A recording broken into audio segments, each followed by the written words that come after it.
The power of the web. The internet can help you to live your dreams and to design the perfect lifestyle that will make you truly happy. Whether you have a small business that you want to turn into a big business, or whether you want to make money writing a blog on a topic you love, internet marketing can do that for you. As an internet marketer, you can make a truly passive income. That means earning a living by writing an amazing website once or creating a product once and then letting the income roll in forevermore. You can even do this as an affiliate marketer by selling someone else's product.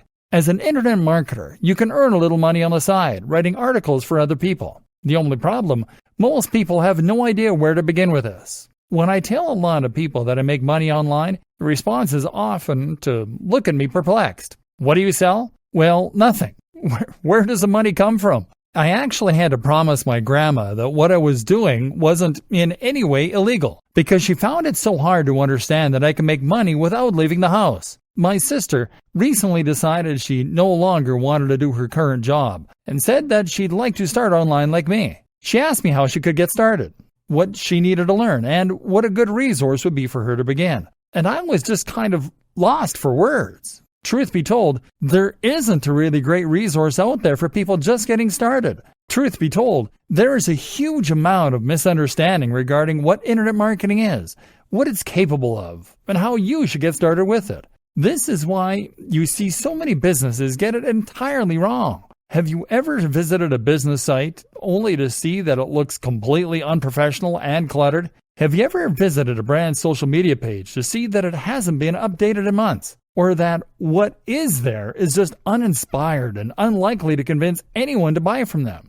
A lot of small businesses will recognize the power of the web to bring them money and customers, but they won't have any clue how to begin. Thus, they will often end up just hiring the first SEO, search engine optimization company they can find, and hoping blindly that the company will maintain its side of the bargain and actually help them get to the top of Google. Sometimes that happens. Other times, the company uses outdated, spammy techniques and the business goes bust.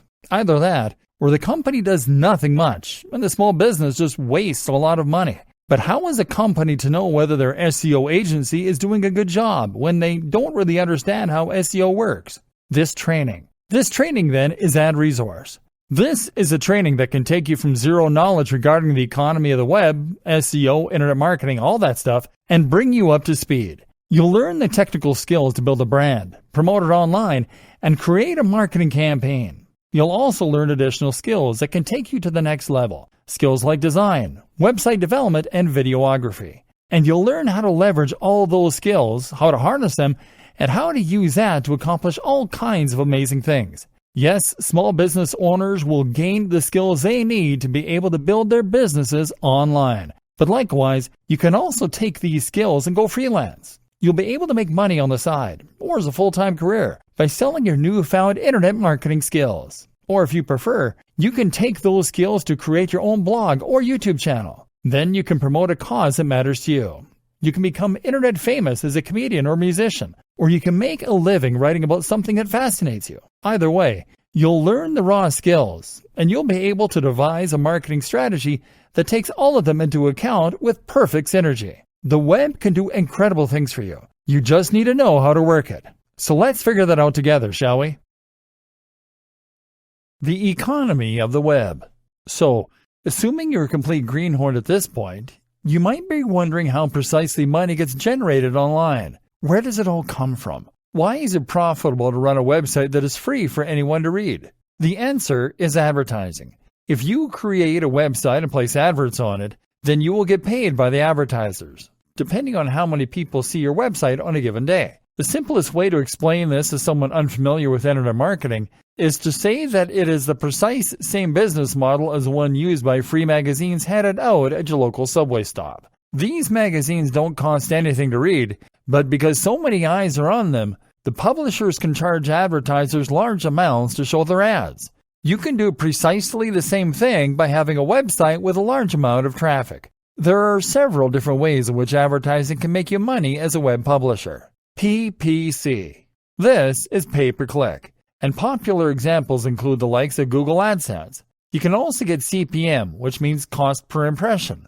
PPC pays out when someone clicks on one of your ads, and CPM pays out each time an advert loads on your site. You sign up to the ad network, get given some code, place it on your site, and start earning. Banner ads.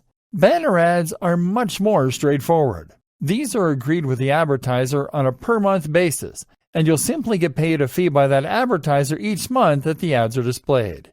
Affiliate marketing. Affiliate marketing is a big aspect of internet marketing, and it's actually one of the principal ways that money gets made online. Here, you get paid commission if someone buys a product that you recommend. So let's say you're a big blogger who writes about fitness. You might then recommend a certain protein shake, and each time someone buys that shake using the link you're provided with, which is how they know you sent them, you will earn 30% of that sale. The more persuasive you are, the more visitors you have on your site, the more you can earn. There are various other variations on this theme. In white label dropshipping, for instance, you sell a product that your brand is your own, but each time a sale is made, a manufacturer will do the work and send out the item while taking a cut of the money. Sponsorship.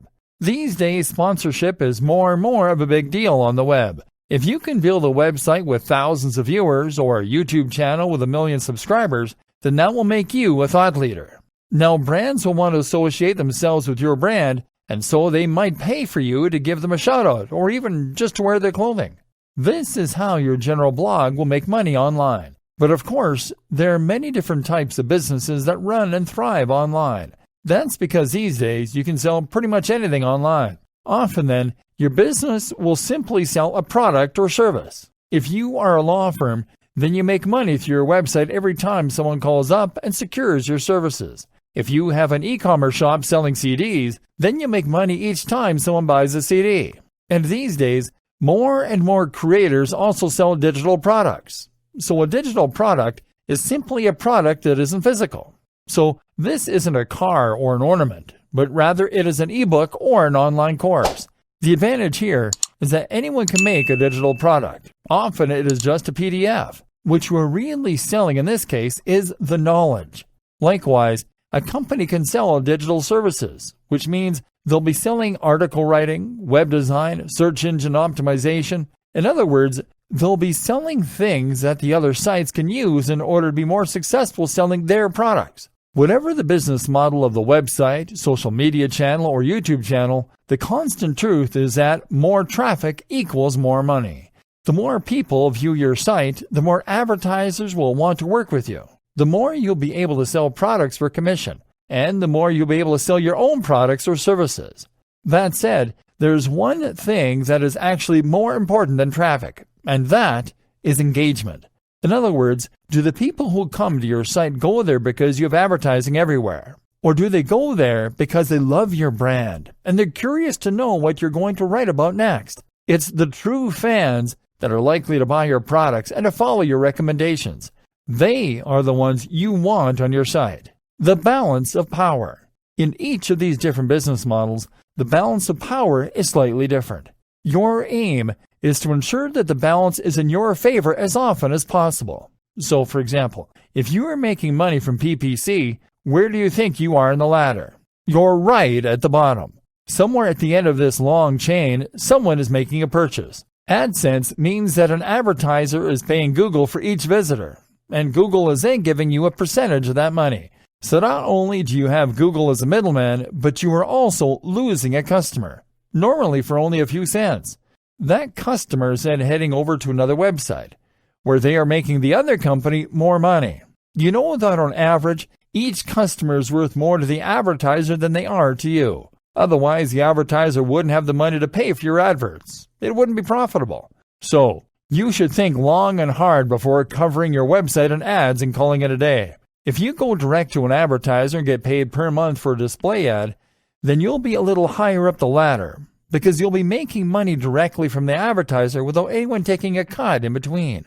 Better yet is to be an affiliate marketer. Affiliate marketers often make very large cuts of the overall profit, and in the case of digital products, this can sometimes be as much as 70% or even 90%. The product owners don't mind giving away so much profit because they wouldn't have made the money themselves anyway. This is in addition to what they're already making from their own sales, and the more commission they give away, the more sellers they attract to help them sell units. But you're still giving away some of the profit, and you're still not in control of the brand. Moreover, you are still sending someone away from your website in order to make that cash. And this is why it's better yet to have your own product whenever possible. And if you're a business that sells an actual physical product or a useful service, then you will still be in the strongest position possible. Then again, there's nothing to stop you from having multiple different revenue streams on a single website. You can run a blog that makes money from AdSense, also has a paid banner at the top of the page, also recommends affiliate products in the body of the blog post, and also sells an ebook. And why not offer a consulting program on top of that? Either way, this is what makes the web go round. Well, that, Google, and content.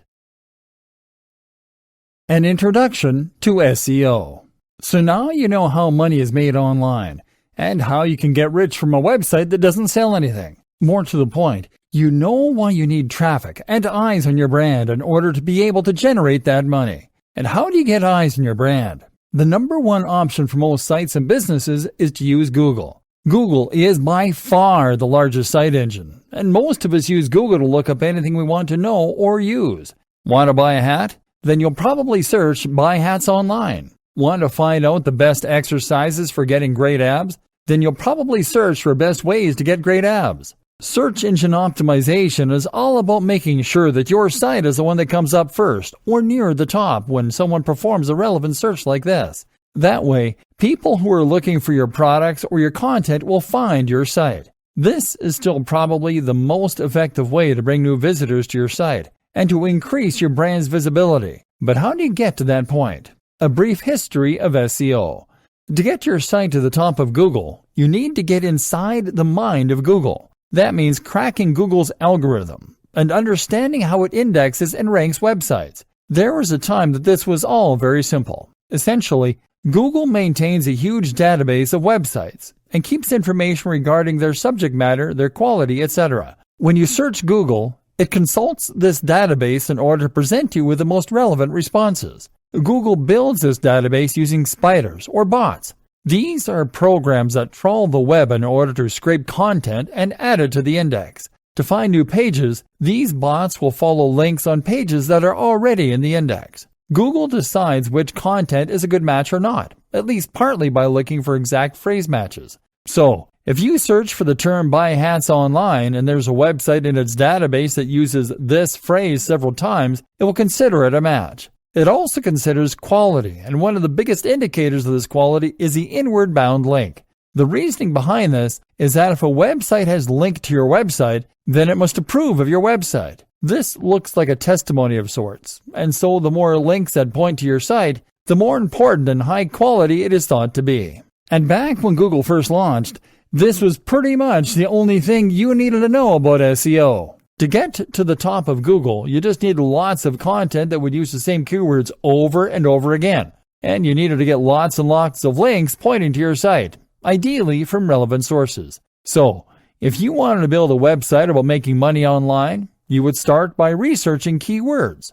That would mean using Google's keyword tool in order to see which queries related to your topic were the most popular among users. In other words, which phrases get searched for the most. Let's say you then pick Make Money Online. From there, you then start adding new articles to your website, each containing the phrase Make Money Online a few times per paragraph. And on top of that, you then write content to submit to other websites, perhaps some content farms like eZine articles back in the day. Content farms are sites that let anyone add new content to their pages. This means that you could write 100 articles a month on how to make money online and ensure that each one included a link back to your website, using the anchor text Make Money Online. And with time, these practices would be enough to ensure that you got to the top of Google. But that was then. SEO is much more complex, and in many ways, it has evolved to the point of being something completely different. So, let's examine what it involves now, shall we? A penguin, a panda, a pigeon, and a pirate walk into a bar. Google was once simple, and the web was like the Wild West. Whoever drew fastest would ultimately emerge victorious. But there was an obvious problem with this, because it meant that anyone could get to the top of Google without there being any real necessity to create a high-quality website. You could write the lowest quality content in misspelled broken English, and you could cover it in spammy ads. But as long as you had lots of keywords and lots of links, you'd still come out on top in the results. That meant that people who used Google would end up getting burned because they'd click on low-quality results. And if that carried on, Google would risk losing customers. If every time you searched Google, you found websites that were trying to steal your credit card information, you would probably eventually stop trusting Google. It got so bad that people even started using article spinners. These were tools designed to copy other people's content, replace all the words with synonyms, and then publish it. The result was an unreadable jumbled mess, but it was enough to crack the system. Remember, Google is just like any other website owner. Their customer is the advertiser, and therefore the visitor. They have no loyalty to the website owners, and they are under no obligation to ensure that you keep getting traffic. So, Google evolved. Google changed its algorithms to become more sensitive and smarter. Now, if Google detects attempts to game the system, it can penalize content that was designed to trick Google, and that wasn't offering any quality in return, and it could ensure that only the best quality got to the top. Google's algorithms rolled out, each with a different name, and each of which would shake up the market in a huge way. For example, all Google's updates and what they mean for a good SEO strategy. Panda. Panda was the first big algorithm update to launch, and this was designed to penalize all those sites that had plagiarized their content, that had used spam, or that had used keyword stuffing. Keyword stuffing is when you try to get Google to rank your site for a certain keyword and you go way overboard in inserting the keyword into your text to the point where it becomes unreadable. Welcome to this Buy Hats Online website. Looking to buy hats online? Buy hats online here. It sounds funny, but people were really doing this. All those sites that were guilty of so brazenly manipulating Google's algorithms were punished, sent right down to the bottom of the SERPs, search engine results pages. This actually destroyed some businesses, and many people were very angry at Google as a result. But in Google's defense, it had always told site owners to write for the user and not to write for Google. Penguin. Penguin targeted spammy techniques focused around links. All those sites that had created hundreds of thousands of links on low-quality sites were penalized. Fortunately, Google also presented a links disavow tool that site owners could use to disassociate themselves with low-quality links. Google emphasized the importance of quality links over quantities of links. In other words, if you get a link from the BBC, then it will be worth infinitely more than 1,000 links from eZine articles, simply because anyone can get links from eZine articles, and a link from the BBC is a genuinely impressive testimony. The best way to think of this now is as a game of degrees of separation. Certain sites have much more clout than others. A site with an .edu domain or a .gov will have a lot of authority and trust to begin with. Likewise, sites that come up in Google's news section also must carry a lot of influence. If you can get a link from one of those sites, then this could change your fortunes overnight. But failing that, you can try getting a link from a site that has a link from one of those sites. Failing that, get a link from a site that has a link from a site that has a link from a site that has lots of authority and trust. In other words, get as close to the most influential brands in your niche as possible to reap the major rewards. Pirate. Pirate focused on stolen content and copyright breaches.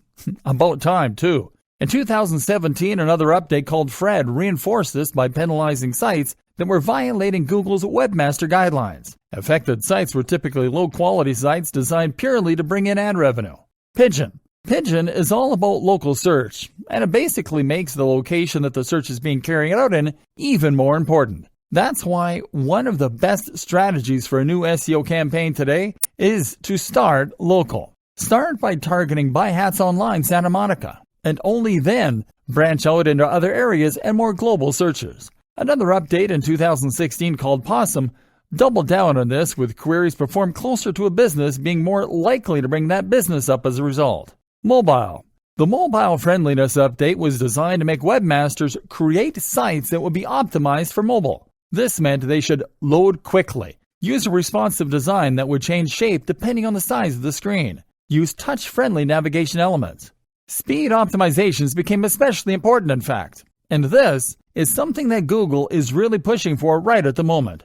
It wants to ensure that users have the best possible experience from start to finish. So, if your site is filled with unnecessary plugins that just slow things down, then you should remove them. Google actually offers a site speed test and a mobile friendliness test, both of which can be run very easily through the browser. Test both these on your site to ensure that your page meets the new requirements, and you can avoid being penalized for not catering to what is now a significantly large portion of the overall audience. AMP.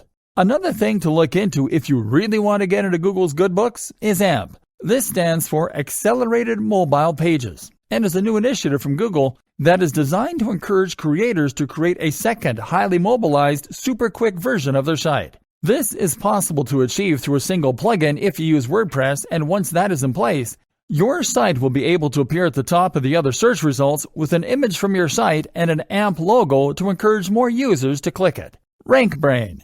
RankBrain was introduced in 2015 to help Google better match the intent of a query rather than looking for precise keyword matches. It is not so much an algorithm change as it is a specific tool that Google uses and that relies on machine learning in order to properly understand the content of websites and the precise meaning of search terms. Between this and Panda, keywords became far less straightforward. They're still important, yes, but now so too is using synonyms for those keywords, natural language surrounding the keyword, and using the exact key phrases subtly. Today, the most common advice is to use keywords with a density of around 1 to 2%. That means 1 or 2 keywords for every 1 to 200 words. I personally recommend going even less. Meanwhile, the use of synonyms and related language is what's known as latent semantic indexing. It's also important to think about the placement of your keywords. A keyword used in the first few sentences, in the header, in the footer, etc., all carry more weight than a typical keyword used anywhere else in the copy. RankBrain is constantly evolving, using huge amounts of data to better understand what users respond well to. And that doesn't just mean keyword use. It also means that you need to offer deeper, more meaningful content. The recommendation among many creators is to aim for content that is anything from 800 to 2,000 words long. This should include links out to other useful sites to act as references. I highly recommend linking out to research and studies if you are writing a scientific piece. And it should include images and charts and bullet points. RankBrain also brings even tighter focus onto UX, user experience. Using its machine learning chops, RankBrain can look around your site as though it were a real person, and it can decide what makes for a good experience and what makes for a bad one. So even if you have great content, RankBrain will penalize you if your site is poorly laid out, or if that content doesn't use a nice readable font with big headers. The new SEO, and everything you need to know to succeed.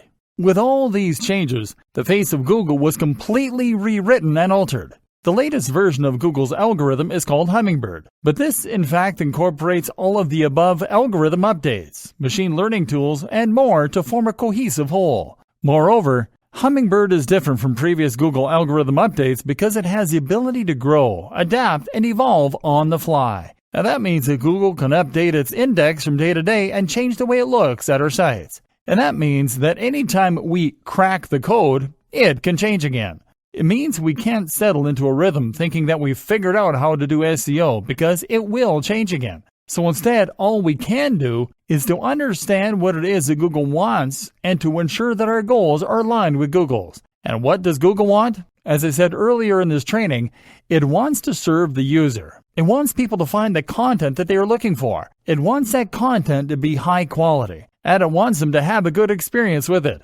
Because that way, they will have a good experience with Google. And that way, they'll be much more likely to come back for more in the future. So your aim, difficult though it might be, is to try and forget about Google on the whole. You should keep keywords in the back of your mind. Every now and then, try to target a topic that is being searched for but isn't highly competitive. Occasionally, give your headings catchy names. But do not write your content with the main aim of impressing Google. Aim to deliver the best possible experience for your audience. Associate with only the highest quality brands that have a similar ethos and message. Write content that is comprehensive, original, and interesting. Build links on high-quality sites and not in droves. In fact, this is the most important tip for good SEO. Engage in guest posting. Write a post for a high-quality site and offer to swap that for a link back to your page. Use influencer marketing. Collaborate with other creators in your niche. And research the backlinks of your favorite sites so that you can see how they got to where they are. Try to make your content natural, and try to make your links natural. Write content so good that people want to look to it. Optimize, speed up, and improve your website at every opportunity. As long as your site is genuinely good, if it is the best at doing what it does, then your goals are aligned with Google. And that means that every future algorithm update should be more likely to benefit your brand rather than penalize it. It should help you rank higher, not lower. Google's vision of the future. The other thing to think about is Google's vision for the future. This way we can preempt the nature of any future updates and ensure our sites will hold strong. So what does Google's future look like? Well, we know that Google now considers itself to be an AI-first company. We can see this when we look at the kinds of products and services it is prioritizing. Google Search on mobile has evolved to become Google Assistant. Google now wants you to be able to talk naturally to your voice assistant, and for it to answer you with relevant information it has pulled from the web. This explains the importance of RankBrain. People don't search Google Assistant by saying, "buy hats online." They search Google Assistant by saying, "Hey Google, where can I buy some hats?" This means that Google now needs to understand not only the words you say to it, but also the meaning behind those words. So, avoid the temptation to focus on distinct keywords and move more towards answering questions, providing services, and filling niches that you see in the market. Remember, Google will only get smarter. So, if things like beautiful, well-composed images don't matter yet, then they will soon. And if Google is only so-so at checking grammar at the moment, it will get better. Read the Associated Press guidelines. Learn how to write using the inverted pyramid style. And seeing as Google Assistant will occasionally bring up a website to show the user on their phone, make sure that your site is well suited to being quickly loaded on a mobile device. You should definitely look into using AMP formatting for your websites if you want to get more traffic to the mobile version of your site. As mentioned, this can be done easily through a single plugin. At the very least, make sure your site is speed optimized and make sure that it is mobile responsive and has an easy UI for touch input. Avoid hover over menus and the like. You should also make sure that you are using Google's markup language for rich snippets. I'll lead you to research the specifics of how this works, but it basically means you're adding some additional HTML code to your site to tell spiders and robots what certain features of your content are. For example, if you are going to provide a recipe with ingredients, then you can use the markup language in order to highlight those ingredients. This is what allows Google to highlight this kind of information, along with review scores and the times of concerts and events. You'll see all this highlighted right on the SERPs, Search Engine Results pages, anytime that you do a search. And of course, this is very important for Google's Assistant's ability to answer you in natural English when you say, "What time is a concert tomorrow?" Content marketing. SEO is only one tool you can use to promote yourself, however. The other is content marketing. And the two actually go hand in hand perfectly. So, content marketing means that you're adding content to your website to bring more traffic. But this time the aim is to bring repeat traffic from visitors. You are more interested in engagement and loyalty than short-term spikes in numbers. Think about the reasons that you go back to any website. The answer is because it provides consistently high-quality information for you on a regular basis. And therefore, you want to go back and see what will be the latest information. And if you trust and respect the author, then you will go there whenever you have a question on a particular topic. It's great when you find someone you trust or a site that you find entertaining. In other words, then, it is the content that is bringing you back to the site. And that means that it must be well written and unique. Content marketing works like so. You discover a post through social media or Google, read it, and leave. You discover another post another time in the same way. You notice the brand and you think, I quite like this site. It comes up again. You then decide to check it out the next time you have a related question. You then bookmark it and decide to check back regularly. You are now a fan. So, content marketing means writing consistently high quality and engaging content and then sharing it. It means using this process in order to build trust, authority, and relationships with your audience. And this is precisely what you also now need to do for effective SEO. So, it is all starting to come together. How to write great content. This is where so many people will go wrong though, as they simply don't know what it is that makes great content. So many people will decide to get into internet marketing by looking at which niches are most popular or most profitable. Maybe they pick fitness, or they pick dating, or they pick make money online. Never mind that they have no knowledge or interest in that topic. Then they set about either writing or commissioning the most generic posts they can possibly think of on these topics. How to get six-pack abs, 10 best push-up exercises, how to get a big chest, or 10 SEO mistakes you're making, how to get more visitors. They then share this content to social media, and then they wonder why people don't come flocking in. The simple fact of the matter, these articles are dull. People are in a hurry. You are not offering any value. These posts are a dime a dozen. We've seen hundreds of them before in our travels. Would you stop to read a title like that? And this is why I'm going to say something unpleasant to hear. If you don't have a genuine interest in the niche you're in, then there is no point being in that niche. Because in order to offer any value, you need to say new and exciting things. And to do that, you need to understand the topic completely. Instead of saying, how to get six-pack abs, then, you might say how cardio acceleration can help you to burn 900% more fat. That's actually a real thing, and a real statistic, by the way. It's 100 times more interesting than how to get abs. But if you write a post yourself and you're not interested or qualified when it comes to fitness, you won't have the inside knowledge or foresight to write articles like this. And if you hire a writer to write the topic, they'll just find a generic post online and rewrite the post. They aren't experts. And they don't truly care about your brand. They're just trying to get paid. Here are some more pointers to help you write better content. Storytelling is SEO for the human brain. We are naturally inclined to enjoy stories. We like stories because we have been listening to stories around campfires since the very beginning of our evolution. We've evolved listening to them. We also like stories because we can imagine ourselves in the shoes of the person in that story, and that gets us emotionally invested. If you're about to write a dull post, think about how you could restructure it to tell it like a story. We want information quickly. If your page is a dense block of text, then you are going to immediately drive away and lose your visitors. It's highly important that you avoid this by spacing your content out with lots of paragraphs and spacing it with big, bold headings. Your headings should technically tell the whole story. Big fonts are equally important here, especially on mobile. If your posts are just walls of text, then people will leave as soon as they land on your page. And this will be devastating because Google is now able to monitor bounce rates and identify when a visitor lands on your site and then very quickly leaves. Images.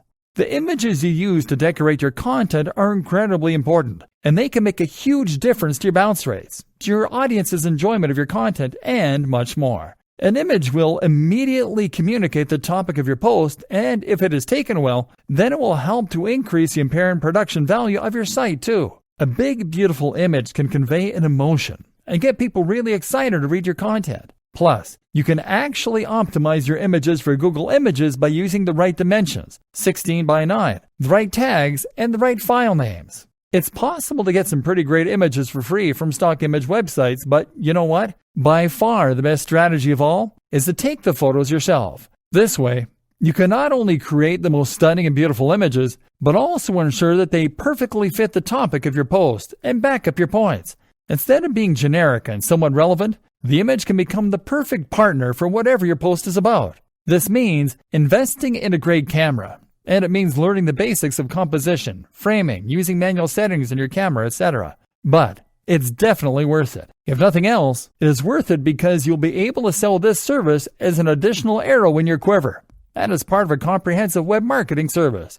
Content development should mean multimedia content development. Use the right headings.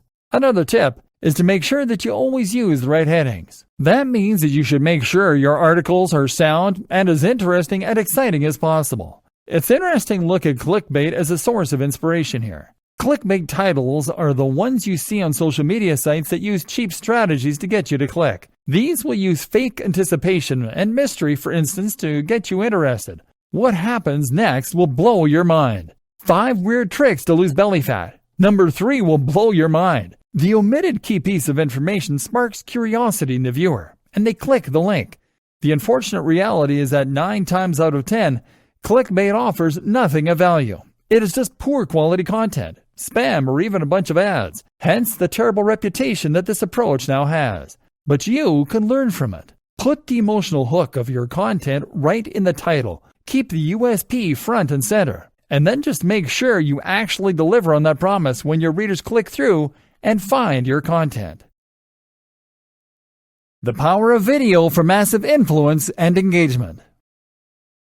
My aim is to teach you to become an internet marketer so that you can promote your own website, or so that you can promote someone else's, so you can run a business, or so that you can create an SEO service. But I don't just want you to be an internet marketer. I want you to be a cut above the rest. And that means getting real. What do I mean by this? I mean that you need to stop doing all the bits that are easy to do at home on a computer, and to instead start getting involved in real business. This means that you need to go to those networking events I mentioned earlier. It likewise means you need to make videos. Get in front of the camera, learn to edit, invest in some good quality background music. Yes, it can be stressful, and it's something that might not come naturally to you. But if you can create high-quality video as well as high-quality content and SEO, then you will be leagues above most of the internet marketing gurus out there. Video can make all the difference to your marketing campaign. Firstly, that's because it is something that a lot of people can't easily do.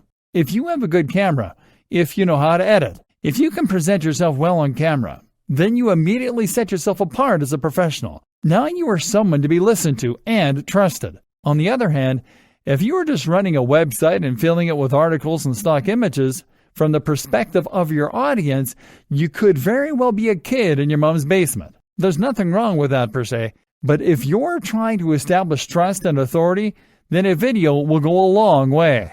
Likewise, a great video is also a perfect tool for increasing the amount of engagement with your audience and building a stronger relationship. Trust me on this one. If you have a YouTube channel that is moderately successful, you'll build a much more loyal and engaged following than you would through a website alone. For many creators, this is the big change they need and can make a huge impact to their growth. That's because talking on film means they get to know you. They're more likely to watch all the way through because video is naturally more engaging, and you can convey more emotion with music, clips, animation, and more. So, don't be afraid of this step. It could be the crucial difference that defines your success going forward. Invest in a good camera and step in front of it. And as an aside, if you're selling a product on a landing page or promoting a business through a homepage, then adding an explainer video or persuasive sales video can make a massive difference. So many companies struggle with the single most basic and important job of any homepage, explaining precisely what it is that business does. I really have a pet peeve of landing on a business site and being told that it uses cloud-based solutions to provide synergistic process fixes through VAS and POS software systems. Showing off with clever words does not make sales. But having a video that plays automatically and explains clearly and concisely what the business does will. Social media marketing done correctly.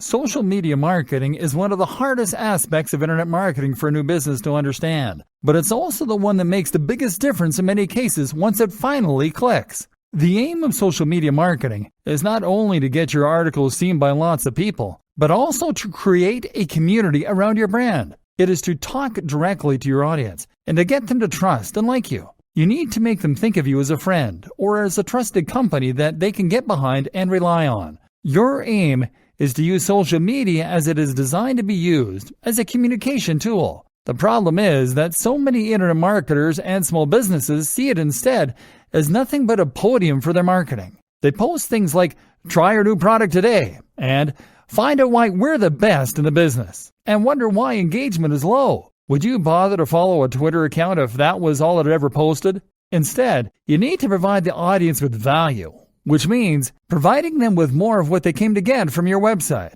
You do this by sharing links and posts, but also by sharing images and tips. You need to demonstrate quickly to your audience that you are providing this value through your social media, and the best way I know to do this is to include a widget on your website showing a feed from your Twitter and Instagram accounts.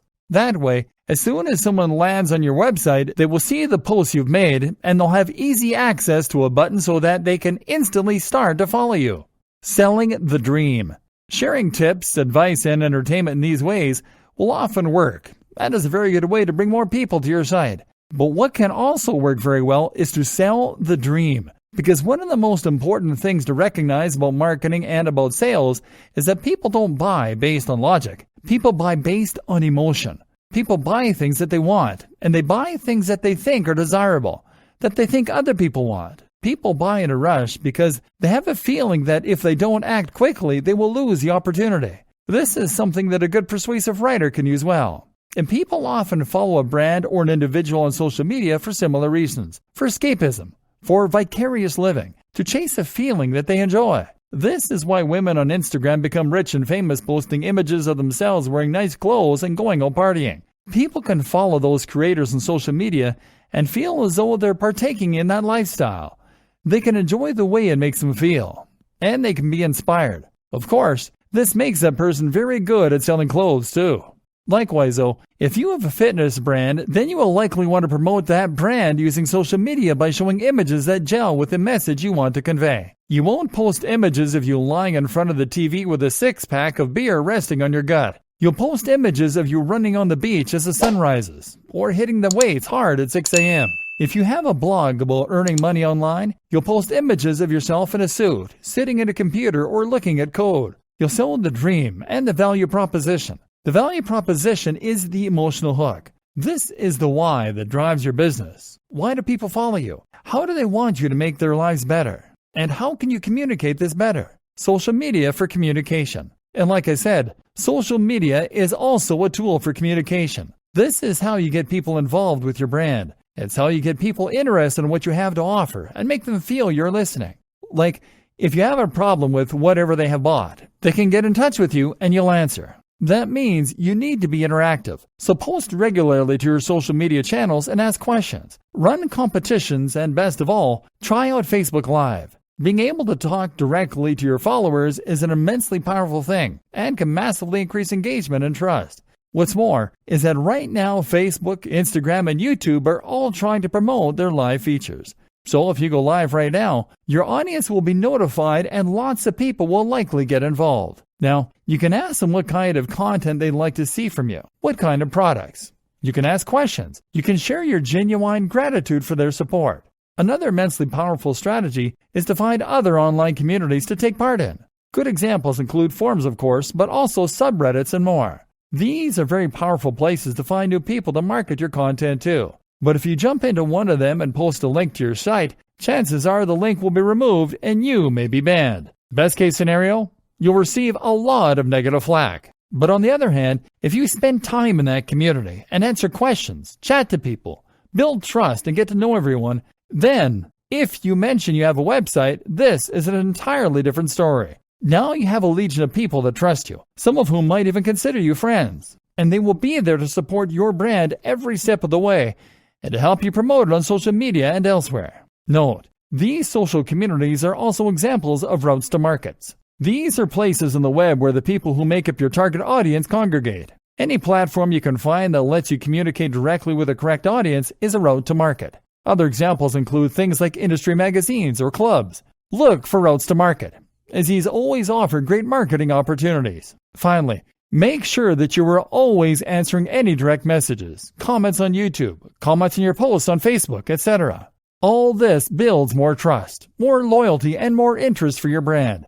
Read the book 1000 True Fans, and you'll see why these relationships are worth cultivating.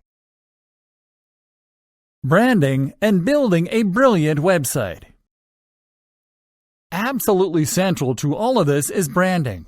In today's environment, having a brand for your website or business is the most valuable thing you can do to ensure engagement and to build success. And it ties in with just about everything we've said so far up to this point. Your brand is what should tie your entire message together and what should help to perfectly target your ideal audience. It's what will elevate your site above being just another spammy site designed to get ads and turn it into something that people and Google love. Google came out several years ago now and said that it would support brands more in the future. A lot of people reacted badly to this news, seeing it as an attack on the little guy. The assumption was that Google would now be a big fan of sites like Coca-Cola and not care about smaller, unknown creators. That's not the point at all. Small brands are fine. Personal brands are fine. Brands that use your name. What's not fine is calling your website something like ways-to-gain-abs.com. That's not a brand. That's a keyword. That's you making it abundantly clear to Google and your prospective visitors that you don't care about the quality of your work. You don't have professional pride. You have a tool for making money. A brand goes in hand with professional pride because it shows that you are keen to create something that people will remember and that you want to be associated with the work you do. If you build a brand, then you have a message and you have accountability. Think about it.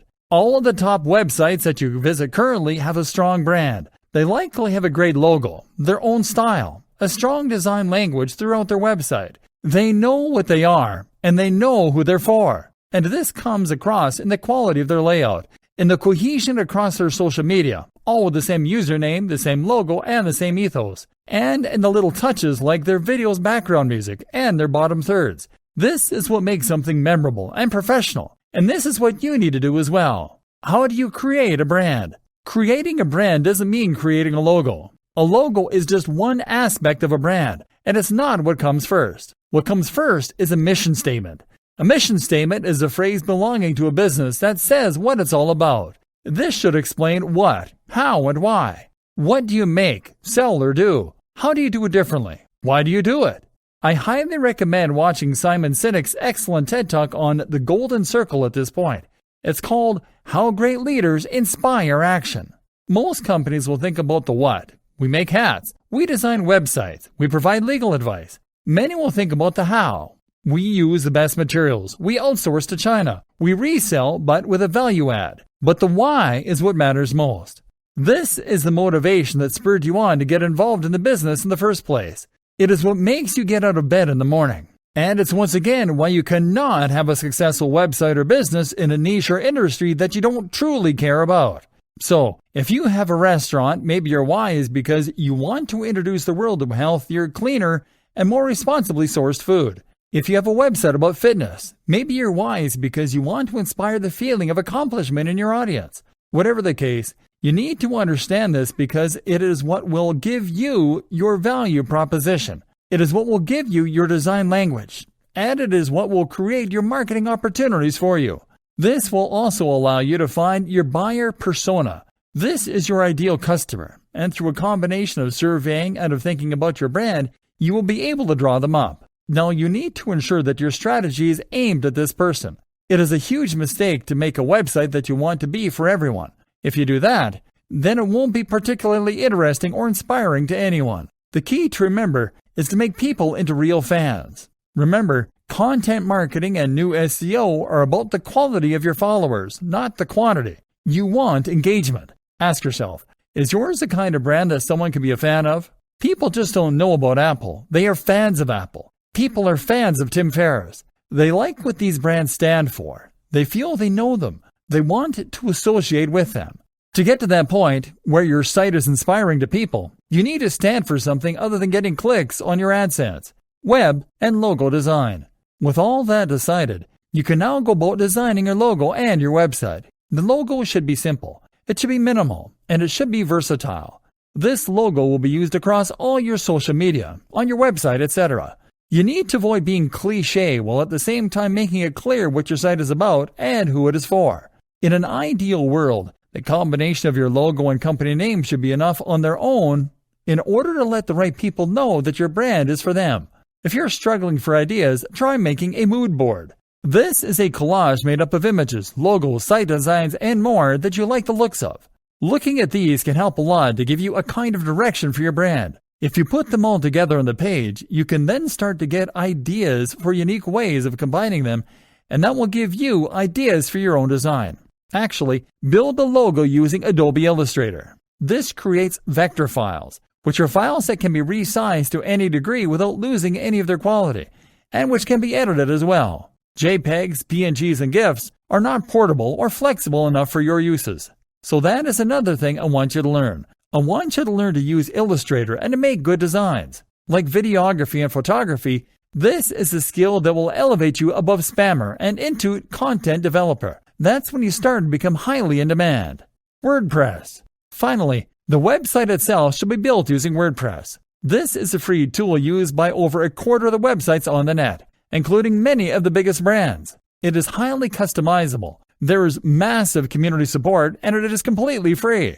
You can install new plugins with a single click to add more functionality, and you can install new themes in just the same way too. And by doing all these things, you'll be able to make sure your site meets all of the requirements we've learned about over the course of this training. That means being able to implement AMP, Accelerated Mobile Pages, with a single plugin, for instance. Being able to install a theme and know your site will have a responsive, mobile-friendly layout, or being able to apply ad semantic markups. Using WordPress means using a tried and tested tool that has helped countless others to become highly successful. There's no good reason to introduce more elements of confusion into the mix, or to make life harder for yourself by using a tool with less support that requires you to implement these features yourself. Your strategy. We've covered an awful lot here, but we still haven't covered everything. Not by a long shot.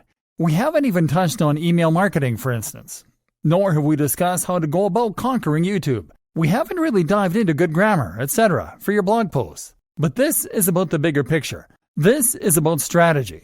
I hope you've learned enough to now understand how internet marketing works and what you need to do. It's about having a solid brand, one that people can get behind and feel excited for. It's about having a great logo, a modern web design, and content that is unique and exciting.